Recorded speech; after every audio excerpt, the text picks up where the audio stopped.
কিন্তু ব্যাপারটা হচ্ছে, তুমি আমার সামনে দাঁড়ালেই আমি তোমার ভিতরে একটা বুনো ঝোপ দেখতে পাই।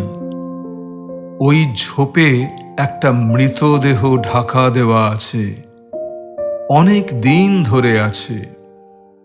কিন্তু আশ্চর্য যে এই মৃতদেহ জল, বাতাস, রৌদ্র ও সকল প্রকার কীট বীজাণুকে প্রতিরোধ করতে পারে। এর পচন নেই, বন্য প্রাণীরাও এর কাছে ঘেঁষে না। রাতে আলো বেরোয় এর গা থেকে। আমি জানি মৃতদেহটা আমার, কিন্তু ব্যাপারটা হচ্ছে এই জারিজুরি এবার ফাঁস হওয়া প্রয়োজন। আর তা হবেও যেদিন 4 পায়ে গুঁড়ি মেরে গিয়ে পা কামড়ে ধরে ওটাকে ঝোপ থেকে টেনে বার করব আমি।